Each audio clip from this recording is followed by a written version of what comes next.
is paying $149 or less. Rest easy. Jackson Hewitt's got your taxes. Guaranteed. Limited time offer for new clients on federal returns. Participating locations only. Terms at jacksonhewitt.com/149. Your hometown radio station since 1949. We are WRMN AM 1410. Elgin time, 9 o'clock. The Elgin Police Department is dedicated to working in partnership with the community to promote safety and enhance the quality of life by serving with professionalism, encouraging open communication, and embracing diversity. Engaged. Partnering with our citizens and involved in our community. Progressive. Embracing innovative strategies while maintaining proven practices. Dedicated. Serving with integrity and professionalism. Elgin became an incorporated city in 1854 and installed its first police marshal, George W. Renwick. Over the years, the title of the head law enforcement officer changed from marshal to chief.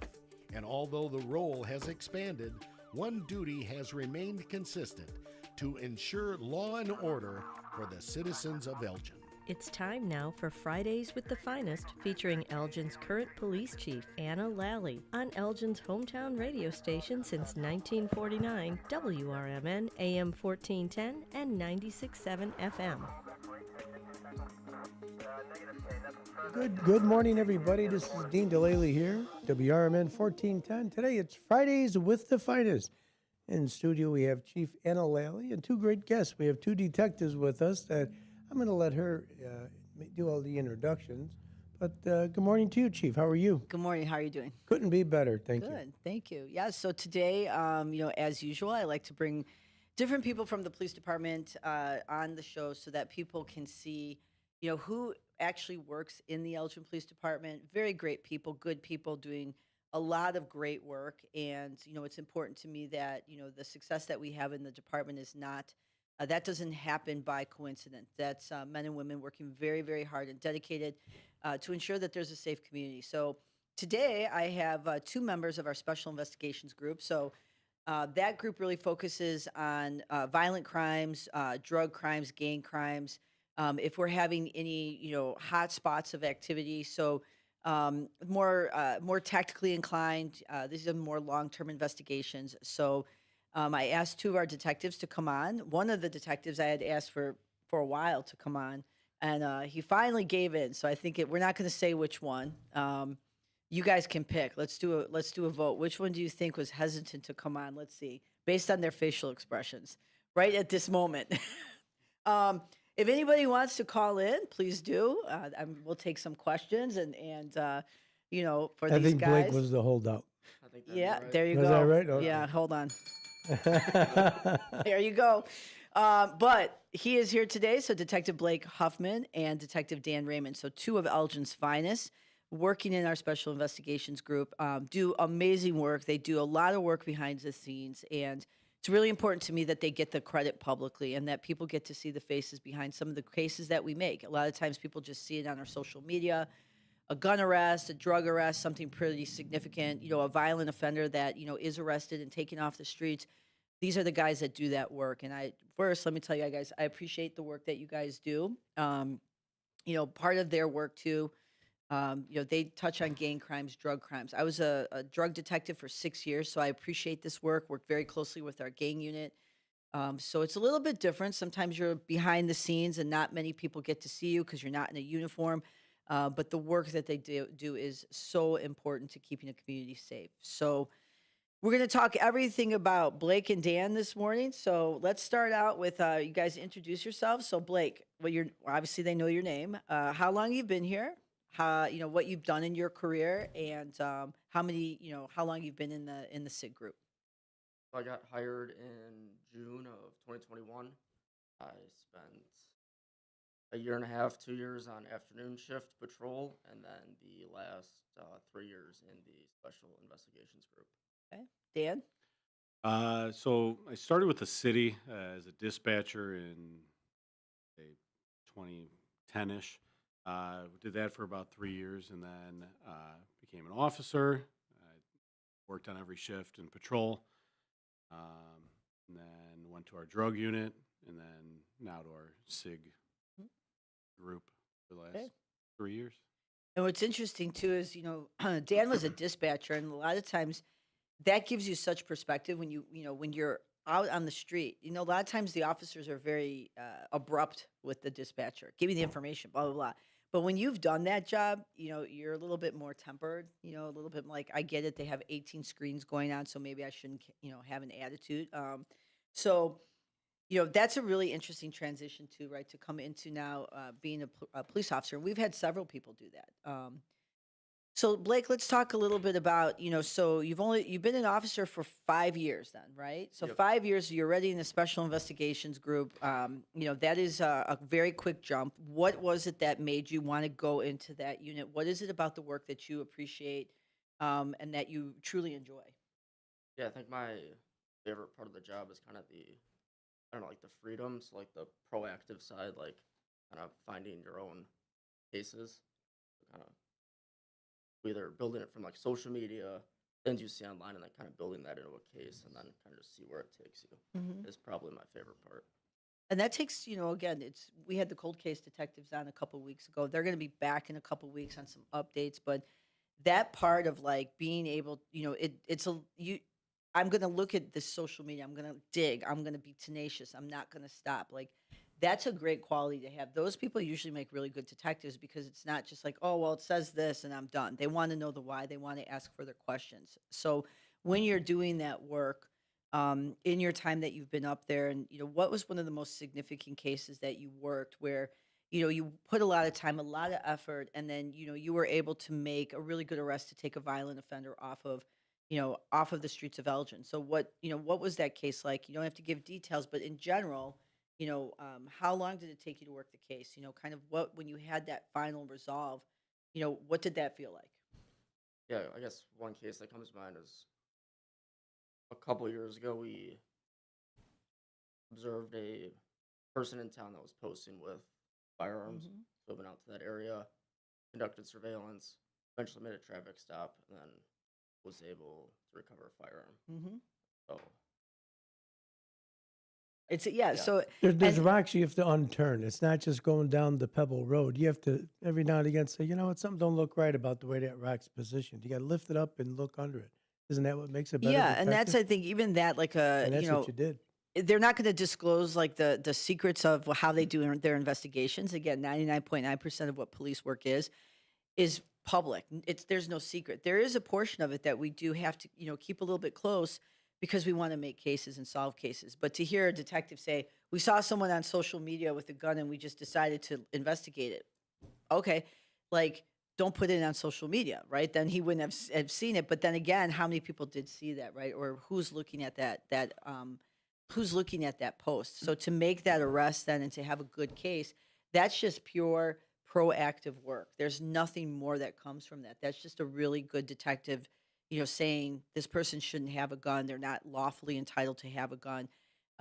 This person might have some, felony arrest, which prohibits them from a gun. And so this is a person that we need to make sure doesn't have a gun. So, Dan, let's talk about you a little bit. So, you kind of go from a dispatcher to a police officer, then you're now in the special investigations group. Why that group? And, what was maybe a significant case that you've worked Um, yeah, so I guess start with the dispatcher part. on? You definitely get a different view of things, being up in dispatch, getting 911 calls. You really see like the beginning of it, but you never have like resolution for any calls.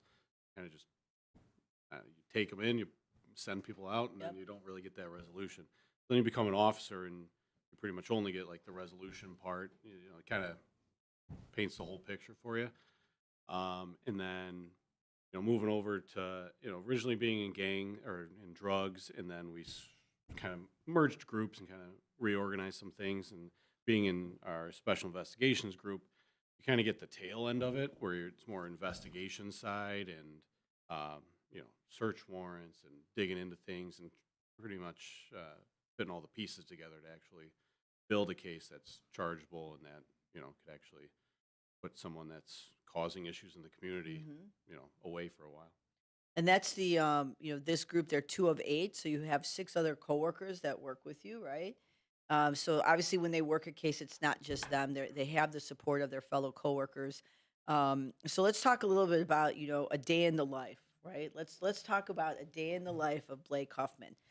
That's appropriate for radio, that you can share with the public, right? Like, what's a day in the life? So I'm listening to this radio show. Maybe I'm just getting into college and I want to be a police officer, and this is the work that I want to do, right? So, like, what do you do on a day to day basis? I mean, just like, obviously in the SIG group Yeah, when you are at work. I would say it varies. It kind of depends what's going on. Like if the shots fired are up, we're working cases. If those aren't happening, we're doing more proactive things like going out on the street and trying to build our own cases from the ground up.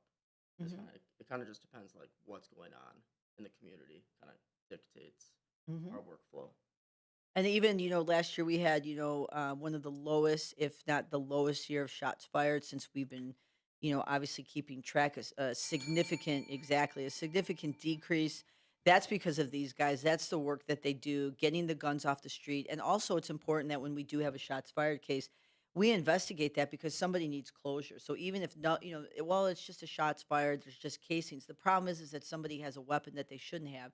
And in that instance, they just didn't strike somebody this time. So it's important for safety. So, when you come in and you're doing your thing, and it just depends on what your partners have going on, right? And it's important, I think, that, which was really great that he said, the community dictates what we do. And even, the detectives in the Elgin Police Department understand that. That is a different level of police officer, because a lot of times there's a disconnect between admin, right? What admin, the chief, what we say, what we want, and the officers. But, because we talk so much about community engagement, because the philosophy is so there, I've, talked to these guys about this is why we're doing what we're doing. So that is always in the back of your mind of the importance of the community and we are public servants, right? We serve and protect, and our clientele is the community. So it's important that we think about their perspective. Dan, what about you? A day in the life of Dan Raymond out here at work, not when you're at home and Yeah. kids and yeah. It's a busy day, but no, it's kind of similar to what Blake was saying. We do have the flexibility that when we get in, you can. We don't have anything that's pressing that's being investigated currently. We can, kind of pick what we want to, focus on. What's our biggest problem? What's our up and coming issues in the city, and try and handle them, or take care of it before it actually becomes a larger issue, and try and knock it down a little. And then we've also been working with Detective Valle a lot, who's really helped us become more well-rounded investigators. So it's that's pretty much the day in, day out. So you guys work. Let's talk a little bit about your partners here. You just mentioned Detective Valle. So Detective Valle is from our major investigations group that kind of shifted over a little bit to provide some investigative experience, because your unit, for the most part, I mean, you're probably the youngest officer in there with time on, right? And I think there's but there's different levels of experience. So some people want to know more about investigation. So that's the mentorship piece. So talk a little bit about the people you work with, because I'm sure they're listening. And how does that group mesh, and their personalities, and what are people's strengths and weaknesses, and that just, if I'm just walking into that unit, what's kind of the feel of that unit, and how are your coworkers? Let's talk a little bit about them. What should Ask to you. Well, you see how the We'll unit come works. back to them. Don't You worry. can see we are. Yeah, we'll get we're back great to 'em. teammates because he just passes questions off. But no, so we have 8 guys in total. Everybody plays kind of they're not well defined roles, but different roles. Everyone's got their things that they're best at. And so yeah, it's very we like to have fun while we work as well. I mean, that's kind of it takes a toll on you if you don't have fun and you don't crack jokes with each other. So we do have a little bit of fun, maybe at Huffman's expense, and but we get along really well. It's a tight knit group, and it's a lot of teamwork of somebody else picking up what whatever needs to be done. We barely even have to ask for it. We just start doing what. Are you two partners? We do sit next to each other. Yeah. Yes. Yeah, so the group is, there's 8 officers back there and there's 3 supervisors. And, that group, and again, it's important when you work in groups like that, just depending if Blake has a case, it's kind of all hands on deck. But the mentorship, because there have been, who's the most senior in the group? Would that be Detective McCarthy? I think it would be Detective McCarthy. So he's been there for a very long time, has a lot of great experience. And so it's important that, he's not going to, this is the part of the mentorship piece, right? People are not going to be in these spots the rest of their career. Very few people say, I'm going to just stay here my whole career, right? They get promoted, they transfer, they try something different. Sometimes if you stay in a unit too, you get a little burnt out because, you're just kind of tired of the work. So it's always important, especially for me, it's like you need to pass your knowledge on to the next generation of people. And, that's what happens in there. And I think that it's, because one day Blake, he's been in there for 3 years. It's going to be, I'm the senior guy.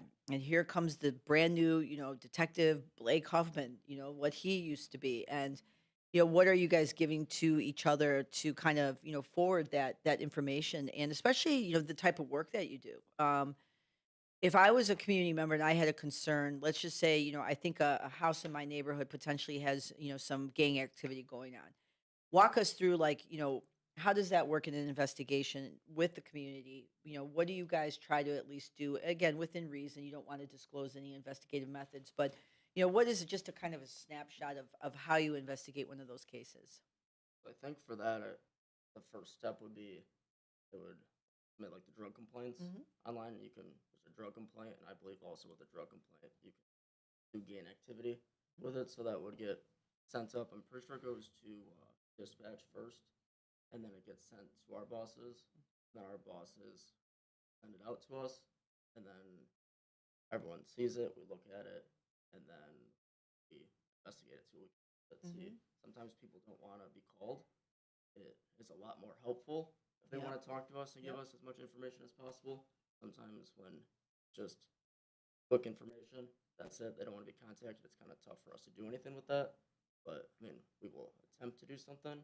But that's kind of where it starts, from those drug complaints. The cases that you guys are doing too, whether it's gang or violent crimes or drug, a lot of times your victims and even sometimes the witnesses, they don't want to talk, right? Like that's something that you'll hear in these type of cases, which they can be very difficult to investigate. So it's like building the rapport and the relationship that, hey, you can come to us, and, the form that Blake is talking about, if you go on our transparency hub, and I think it's, there's a prompt on the top. You can fill that form out, and, we get variety emails or through that form. But, a lot of times, like you mentioned, people don't want to be contacted. So it's really, doing some surveillance, right? Trying to verify what's going on. And have you guys ever had a case where it just came from like a complaint and then you kind of worked that case to the end and you had a significant case? Yeah, I think it kind of goes back to the case I talked about a couple years ago. Yeah. I believe that also may have started from a drug complaint. I think it did. It kind of started with the drug complaint, and then it was like, okay, here's some social media. Let's look into the social media. Then things are being posted on the social media, and then we were doing surveillance, and then So what is the what is the if you had to just pick one thing, what is the best part of your job every day? What is the best part of being a detective? We're the 6th largest department, a special investigations group. These are coveted spots, right? These are the gang, the TAC guys, the drug guys. You are in an agency, a large agency. You are 5-year officer, right? Not that long on. And so what is the best part of your job? What is the, your favorite thing? I would say it's the flexibility to kind of pick like which direction a case is going to go, or like how you want to do it. Like you kind of find one, and then you can work it start to finish, or work that case as far as the case will go. Is probably my favorite part. And how about you, Dan? You're going to say it's him. It's working with Blake. It's outside of working alongside of Detective Huffman. I mean, I love like the surveillance side of things, and whatever method of surveillance we're utilizing, but kind of getting eyes on some activity that's illegal in nature, or causing problems for the community, and then addressing it eventually after. But you get a lot of good intelligence off of various surveillance techniques. And what's interesting too is a lot of time, I can remember a case and just kind of just, I was in the drug unit. I think almost 6, 7 years, an undercover officer. We had somebody call just like what they're describing. They just anonymously call and they're basically said, "Hey, we think this person is selling drugs between the hours of like 11 in the morning to 5 o'clock at night, and it's at this house because, cars keep coming and going, stopping. People are running in, they're running out within a very short period of time, and there's an open sign on the window of a residence." And we're like, "What?" Because most people who are engaged in that type of activity, they're not flagging, "I'm open for drug sales." So we were very curious and we wanted to see what was going on. So we literally just went up to the house cold and was just like, and hey, if it's anyone can just show up, well, we're here. And then we come to find out that this person was actually an accountant. It was tax season, so people were coming and dropping taxes off and leaving. So when I called the lady back, I was like, "Hey, thank you for calling, very observant. And technically, we do say if there's any type of behavior activity, it's usually people coming and going or there's some." And so you were spot on with that. But, sometimes things are not always what they seem. So I think it's very important to, vet out the information, make sure that we're having, conversations. But it can be difficult because of the people that are, they're nervous. What would you guys say to somebody if they are afraid to contact the police, right? Like they want to report a drug crimes, maybe some gang crimes. What are some things that you tell people to reassure them in the community? Sure. So you can See, I was just sitting back. Yeah. You got this, Raymond? yeah. Yeah. This is how the day This how it goes. You know Yeah. what, though? Out of the both of you guys, Blake's the dangerous one here. Okay? I'm going to tell you, that mind, look at him. He's thinking, he's calculating, he's watching. That's the quiet guy, especially in Oh, no. investigations. He's never going to live this down Yeah. now. Yeah, I think he Here is. we I go. think this is There's a the big guy. brain there. And it's recorded now, so Yeah. he's going to have this This forever. is the guy you got to watch out for.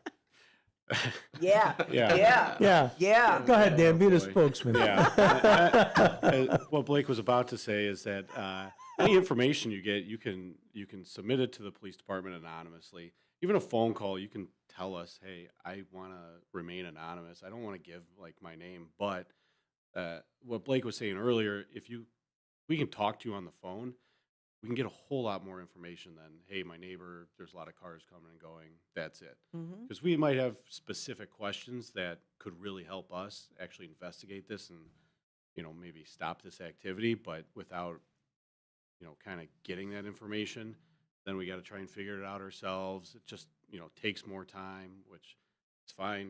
We get paid by the hour. So, we'll work Good it. attitude. Yeah, okay. I mean, we'll work it. It's, Yeah. but with the community's help, it kind of quickens everything up. It gets things going faster and hopefully addresses the community's issues, with, in a timely manner. Yeah, and that's important too. That if people call and they want to remain confidential, and eventually maybe they do trust, you have to keep that confidential. You can't just for the sake of the case because I want to do this. There's always a better way to do something, or a smarter way to do things. So, let's talk a little bit about we have about 5-6 minutes left here, so you're almost done with this, Blake. You're there. You're right We're there. almost Yeah. We did it. Yeah, we did do it. Of course, you're gonna be great. I told you. You just deflect to Raymond, and Raymond's like, "Okay, no." 5 years from now, where do you guys see yourself? I love asking people this question because it kind of 5 years from now, where do you see yourself? So I enjoy what I'm doing right now, so I would like to still be doing the same work I'm doing right now. Mhm. Ideally, would be the perfect world for me. 10 years from now. Still kind of the same answer as of right now. Okay, I'm happy with what I'm doing. there you go. Okay, Dan. Well, yeah, I will agree. In 5 years from now, I'd probably want to be in about the same spot, maybe doing something different in the unit. Who knows?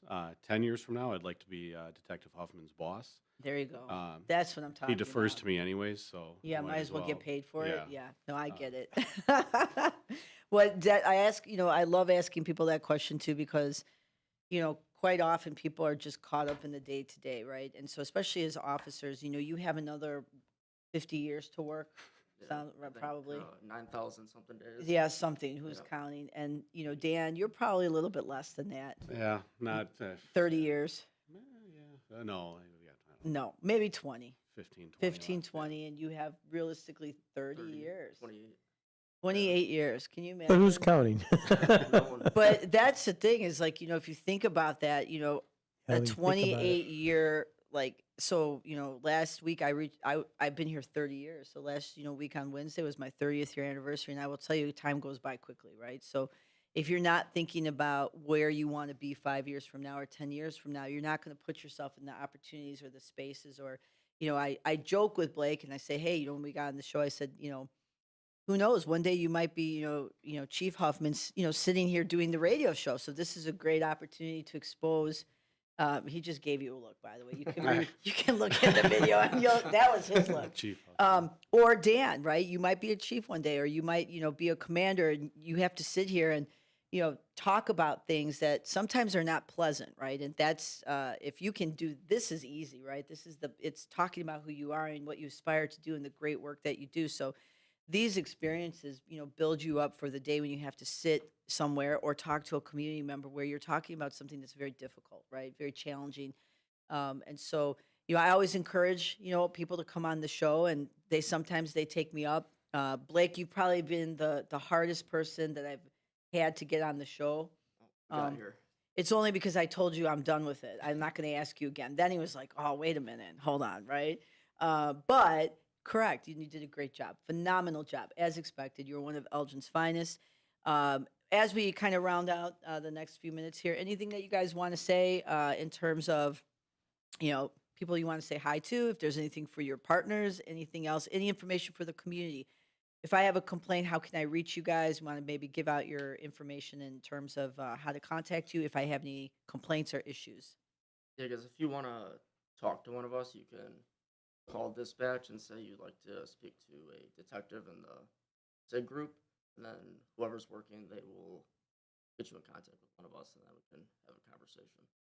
What's your email address? What if I want to talk directly to you? I'm not your desk number. What's your email? Blake.Huffman@elginil.gov. There you go. So if you want to say hi to Blake or just say thank you for his service, or if you have a drug complaint or gang issue, right, you can contact him directly.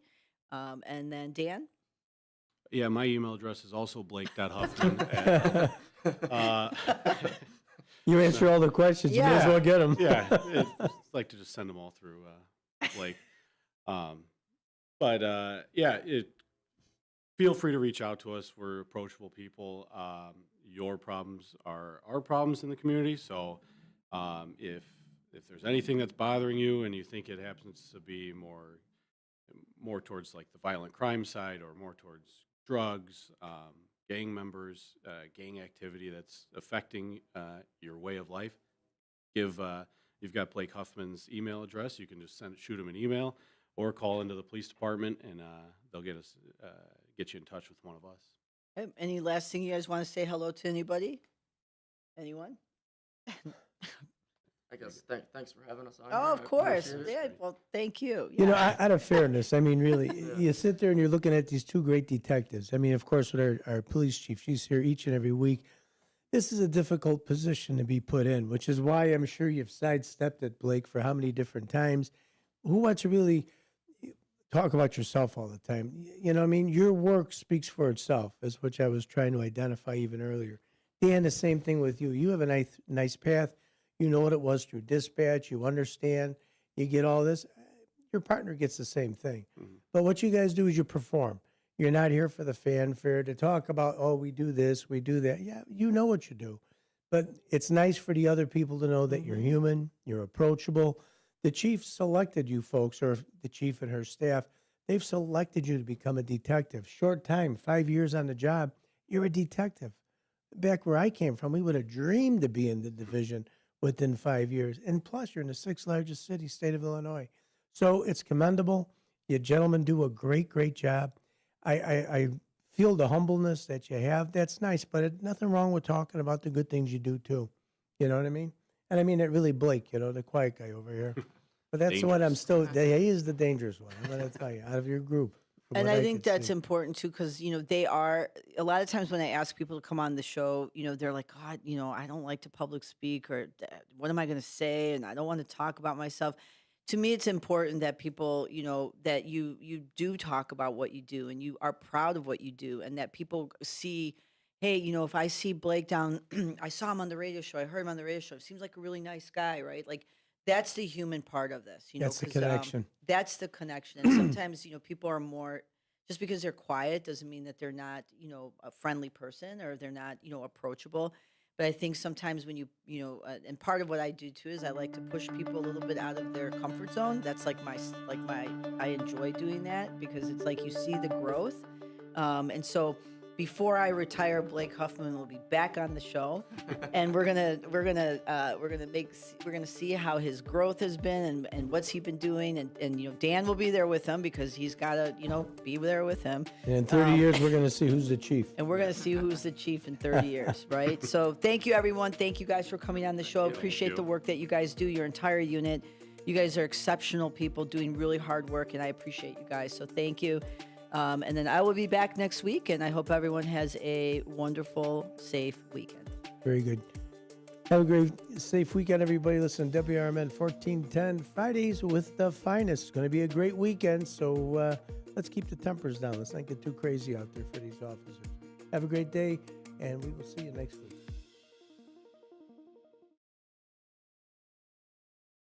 If you turned 65 recently like me, it's important you find a Medicare Advantage plan that gives you the coverage you're looking for. But finding one can be difficult. The best thing I did, and I suggest you do the same, is call a licensed insurance agent and let them walk you through your Medicare Advantage plan options. There are so many benefits you have access to, so make the call now and let the representatives explain everything to you. Our licensed insurance agents can offer you a variety of Medicare Advantage plans. Plus, the call is free, the information is free, and there's no obligation to enroll. We're here to make it easy for you to select a Medicare Advantage plan that may work for your needs. Finding a Medicare Advantage plan can be easy if you do what I did. Make a quick call right now to learn more. Thank you. 800-433-3082. 800-433-3082. 800-433-3082. That's 800-433-3082. Building a house is hard, but have you tried removing one? Flood Brothers takes the mess out of demolition. With fast roll-off dumpster delivery, reliable debris pickup, and a family-owned team that takes service personally. Call 630-261-0400 or visit floodbrothersdisposal.com. Flood Brothers Disposal, proud sponsor of America's First Responders Fest. Welcome to WRMN, your trusted voice in the Fox River Valley for over 75 years. We bring you fact-based news, good faith discussions, and entertainment that brings people together. From national headlines to local stories, WRMN is your home for thoughtful dialogue and community engagement. No matter the time of day, where you're listening from, or who you are always welcome here. Thanks for making us a part of your day. This is the Talk of the Town, WRMN. At Britain's Touchless Car Wash, they know life gets busy. That's why they're here 24/7 to keep your car looking spotless, fast, and easy.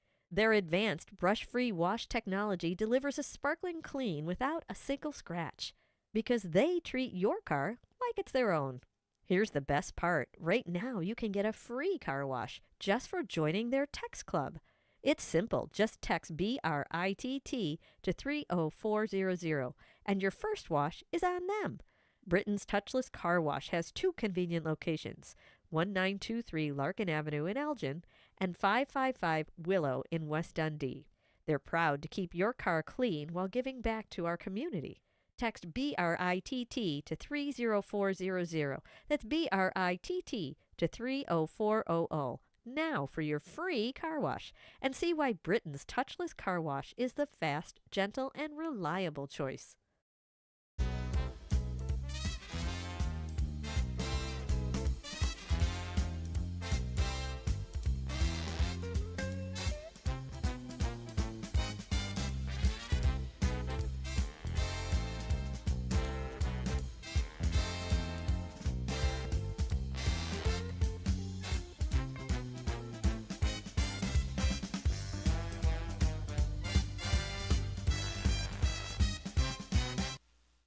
Hi, everybody, and happy Friday.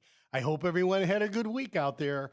Steve Thorne here with another Community Spotlight Show, and oh my, am I glad to be here today. Matt, it is officially the first day of spring, and it feels like it. Oh, I can't remember the last time that this happened. I have to say, I am quite impressed with Mother Nature today. Yes, it's a lovely day. Well, I think that's great. And we're actually going to talk a little bit about the history of the first day of spring. It sounds kind of lame, but it's actually got a lot of historical facts attached to it and some interesting stats. I think you'll find it interesting. So, how about yourself? Are you doing well today? Yeah. You look pretty perky and revved up. I am today. You know what? I left early yesterday because I was like breaking out in a sweat and I was like having a big headache and I don't know what was going on.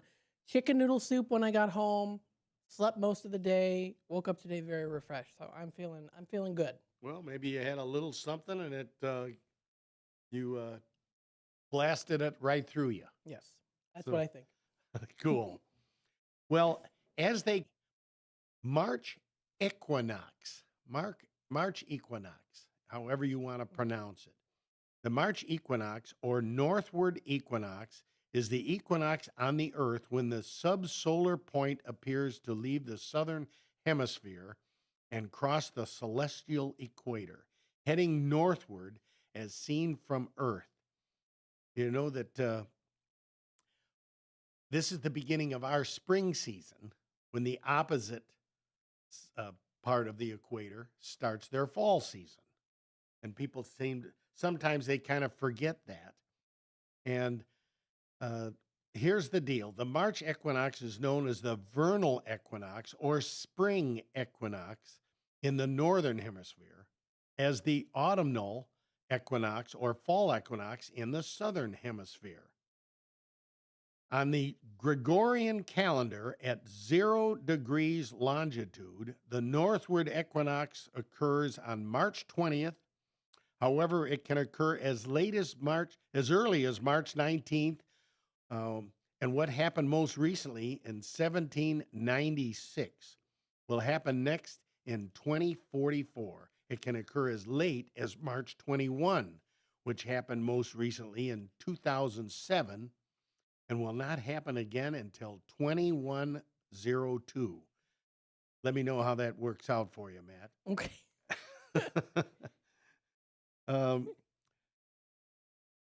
Commonly here, the computed time slippage is for about 5 hours and 49 minutes later than the previous year.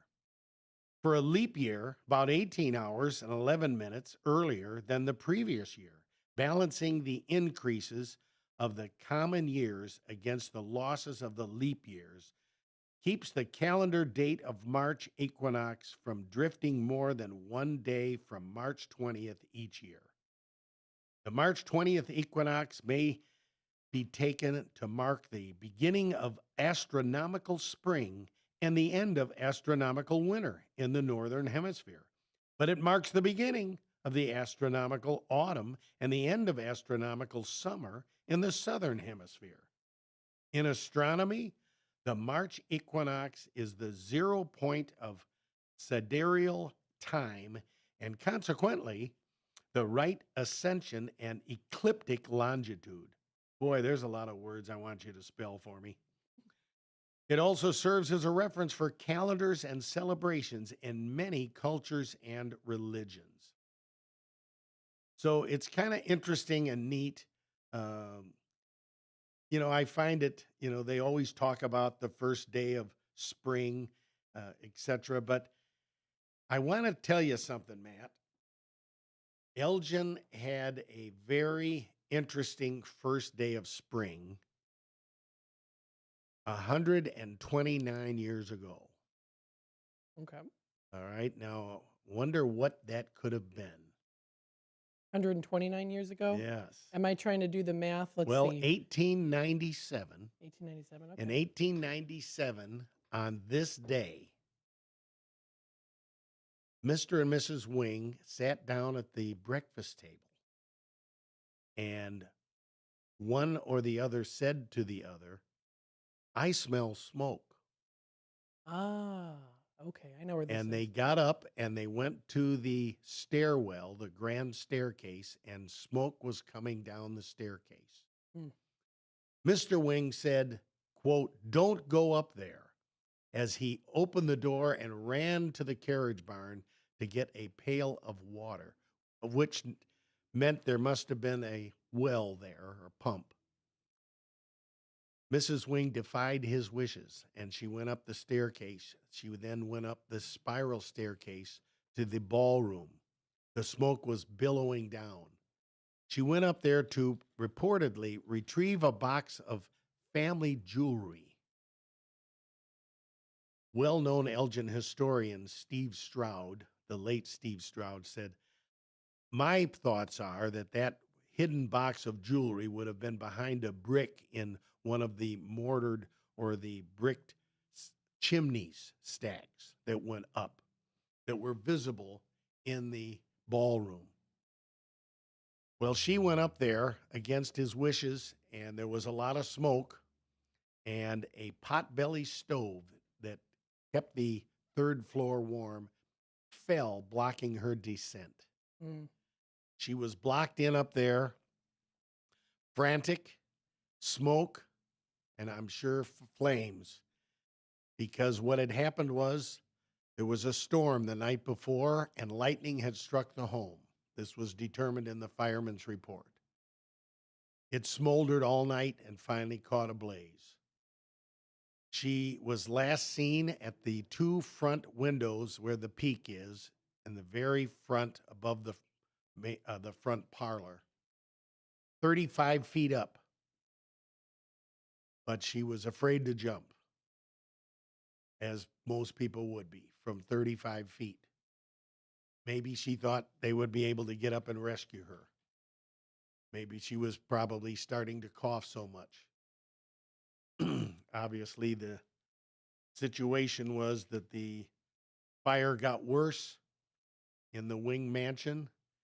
At that time, they had an automatic manual fire alarm system, and the closest ringer box, which was on a metal cast iron box on a pole, was at the corner of Hamilton and Pennsylvania Avenues, which was about 3 to 4 blocks away. They sent some kid there to run over and pull that lever. That mechanism is on display in the Elgin Fire Barn Museum. Hmm. He pulled the lever and it pulls a wire, and it is actually went in a tube underneath the bridge across town to the fire department, which was located where the parking deck is now on Spring Street. Mm-hmm. And the firemen all got loaded up, and they had a horse-drawn water wagon full of water, pulled by horses, up Highland Avenue, which was dirt at the time. And it's an incline all the way there. As heavy as that would have been, you can imagine how slow they were probably going by the time they got there. Then men had to hand pump it from each side with the rod and try to have enough pressure to get up to the third floor. By the time they were able to get up there, Mrs. Wing had certainly perished. She obviously probably died from smoke inhalation before she was burnt up. And the graphic description in the Courier was horrific. And sadly, it was a tragedy heard for miles and miles because they were such prominent citizens. And so Mr. Wing, grief-stricken as he was, did indeed survive for 5 more years, living in the home alone. But Mrs. Wing had a personal maid at the time, and she went over to the Butterman Mansion to be the maid there after that. So that was a tragic day in history in 1897 in Elgin. It encompassed the full page of the Courier News, picture of Mrs. Wing, and picture of the house, which we have the original of, large, framed, both front view and rear view, showing it as a flat top, 2-story. How could that be? Why didn't it burn down? Well, the reason is that when they had that home built, they barred no expense, and the architect actually put a layer of cement on the floor of the 3rd floor to be utilized as a vapor barrier should the home ever get struck by lightning. And little did he know it was going to be tested. Mm.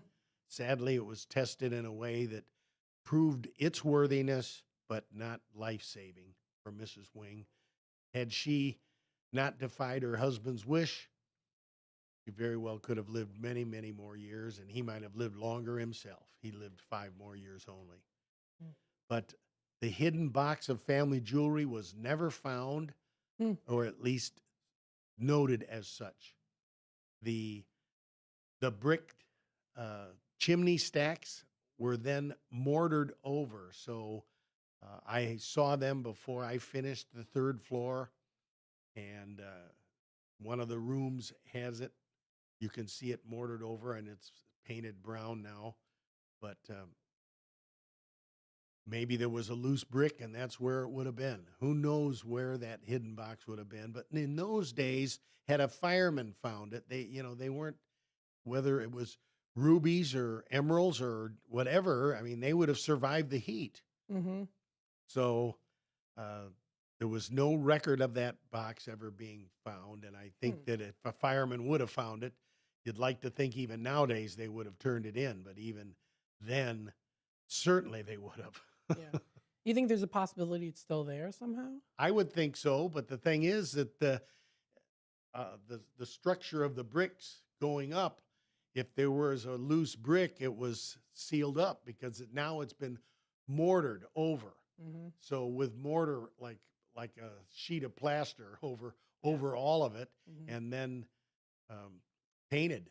And since then, it's even been drywalled over and encased. It's one's in a closet and one's partially visible in the ballroom and in the servant quarter room. But tragic history, but a part of Elgin's history. And so may Mrs. Wing forever rest in peace. And my wife and I always have a toast on this day to That's her. nice. Abby Wing left us March 20th, 1897. Well, in case she is still in the home somehow, you give good energy to her by giving her a toast. Well, I would like to think so, and like to think that maybe I never believed in spirits until I lived in this house, because there are a few unexplainable things that I've witnessed, and one of them is a small rug upstairs, not far from that chimney, has often moved about a foot, and I've had to move it back. And this is probably 100 times. Wow. Not just once. And the thing is, it's where no one goes. Mm-hmm. So it's a very puzzling thing. There's been a few other things, but you have to find me at personal time, and I'll tell you about those things. And some people think it's goofy, and that's why I usually don't like to even share it, because it just sounds too far-fetched. And 25 years ago, I would never have believed you, but now I believe it because it's happened. I'll tell you. Anyway, enough of that. And there's some of the history of the first day of spring. And Elgin has gone from tragedy 129 years ago to enjoying a beautiful day today. So how about you? Do you have any plans that are going to take you outside today? Maybe a little longer walk, a walk around the yard, a walk around the block? Anything? Well, last night I took a walk. Okay. It was nice and cool out. Oh, well, not, cool, I mean, in temperature terms of it was not too cold, not too warm, just right for me. Just right for you. Yes. After you left here overheated. Yes. And I felt better by the time 8 o'clock rolled around, and I said, okay, I'm going to go for a little walk, get a little fresh air. what I did. Gotcha. A little fresh Yes. air. As I move my hands to talk. Yes, I know. I Quite see that- dramatic. that movement. Well, I wanted to share something with you, Matt. Mhm. Tomorrow is another flea market that we go to every year. They call it an antique show, but it's essentially it's an antique flea market. There's no crafts there, Okay. but it's a little bit of a drive. It's in the town of Oregon, so it's on Route 64, and it's probably about 50 miles, I'd say. I'm just Okay. guessing. 50 miles west. So you got to go down Randall to 64 and go west and go to the Oregon Antique Show. And it's put on by the Women's Club out there once a year. He's got there it is. Look at that. Nice. And so it's Saturday and Sunday, as you can see. But I think you'd really enjoy it. We always come home with something. And so we're going to go out there and mill around and see what kind of treasures we need. Right. Yes. As a collector. That's right. You and I understand that. As a collector, that's right. As a collector, you know, granted, everybody has extra stuff.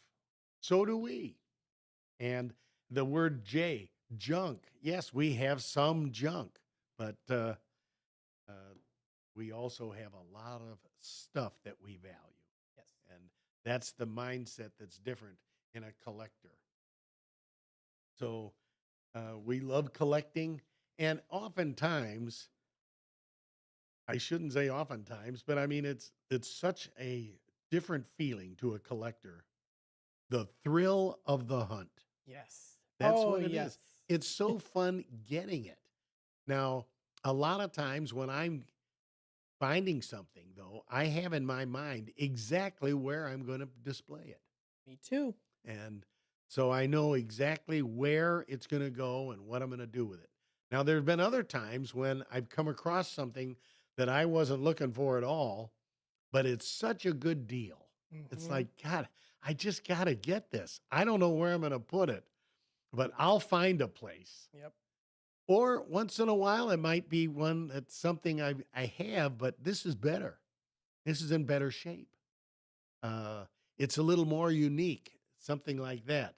So I'll say, well, guess what? I'm going to see if I can't, maybe I'll give the other one away, give it as a gift or something like that. And got to find something like when Matt comes over for his next tour of my house, I got to have something that I can give him as a memento. Oh, goodness. Well, thank you. And to you as well.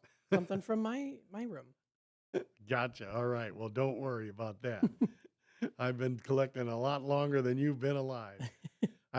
Someone asked me once how long you've been collecting. And, I think, gosh, I've just been collecting really all my life because I lived under my grandma's wing, and my grandma lived through the Great Depression when the concept was you don't throw anything out. And everything's going to have a use or a fun. And then she did have some collections. My grandma was better off than a lot of people. And she had a collection of vintage glass cruets. Oh, very nice. And with little stoppers. And I remember the story. I have all of hers on display, but one that my grandfather saved up to buy for her and bought it for her on their anniversary in 1949, which would have been their, let's see, they got married in 19, so their 30 year. And so very fun. And to have that. And I saw it one time at an antique store. Oh, cool. And it was in an antique store that used to be across from Hager Pottery in Dundee. So just kind of down the side street there from the Emmanuel Church. Mhm. And it was in a house. And that house used to be an antique store. Okay. And it was kind of on the hill there. So looking down, the house was on the east side of the street. And looking west, you would look at Hager Pottery and the parking. And I was astonished when I saw it there. It's the only time I've ever seen it. It's blue, and it's about maybe 9 inches tall, and it has gold painting. Mm. And the price tag, $495. Now, it didn't sell. It wasn't, who knows if anyone ever would have bought it for that. But that's just hard to believe. Nowadays, there's no way it would go for that because things like that aren't as valuable as they once were or as collectible. Well, let's move on. We've only got about 4 minutes, right? Yep, 4 minutes. 4 minutes to go. I want to remind everybody that I've seen a couple other people with their leaf bags out, and they start picking those up the week of April 1st. So the week of April 1st is when you can start putting out your blue and yellow organic tubs and containers, which can have sticks or grass or leaves in them, as well as lawn leaf bags. Then the week of April 13th through 16th, Elgin's going to do a one-time only on-street leaf collection. So that means if you've got a lot of leaves in your street or in your yard and you want to rake them to the street, don't rake them yet too early and get them clogging up the gutters, but be prepared that is a nice feature that the city's doing as a reaction to the early snow we had last November, and there was still a lot of leaves in the streets. And a lot of people complained about that, but what can you do? One day you're doing leaves, and the next day you got to have the same equipment, but instead of big leaf pushers on the front, they had to have the plows put on. And then the snow stayed because it was cold. So they are going to be doing that for the benefit of everyone. As far as get wells, I hope everyone's doing well out there. I hope you're all healing up. I don't have a list of anybody with specifics, but good luck healing. I know Kathy is healing up from her knee, and say hi to my other Kathy. I'll see her later today, taking her to a doctor. Hi to my dear wife, Maureen, also known as Peach. Have a peach of a day, everybody. And Peach is listening in today with on her favorite radio, Matt. Her favorite radio, you will see when you come over. I'm going to make you wonder, what is the shape of her favorite radio? Okay. I want you to think about that. It has to do with the outdoors. Okay. So there's the hint. So otherwise, hi to Arnie. I know he's listening in, and Lorraine Frost is listening in. Arnie, if you didn't know it, you hear me say hi to Lorraine Frost. That is Larry Source's sister. And hi to all my old car buddies that listen in. I know Dennis Roxworthy told me he listens in, so I hope he's doing well. And Liz and the team over at the History Museum, they listen in. So thanks to everybody. Thanks to all the Elgin workers. And they've been out there working so hard to do so much. And I want to thank Chief Lally. She was the guest speaker at the Rotary morning meeting yesterday morning at 7 o'clock. She was at the podium at 7 o'clock yesterday morning talking to the group of Rotarians of Elgin all about how the Elgin Police Department works. What's my time, Matt? You are at about a minute, less than a minute. Yeah, about a minute. Sorry. Less than a minute? About a minute. Well, less than a minute now. I got a minute to say hi and to say goodbye. You know, it's that time of year. I want to congratulate Paul's Restaurant. Paul's Restaurant had the busiest day in the history of their operation and their restaurant on St. Patrick's Day. They had a walking violinist playing Irish music, and they had so many takeout orders as well as in-house corned beef and cabbage dinners. Way to go, Elaine, and the whole team at Paul's. Nice. Also, it's that time, Lent, so go to all those not-for-profits, Turner's, Eagles, Legion, and support them for the fish fry. Don't forget RK's, Public House, and Paul's. I want to wish everybody a wonderful weekend. Happy first day of spring. Have a peach of a weekend, everyone, and we'll see you next week.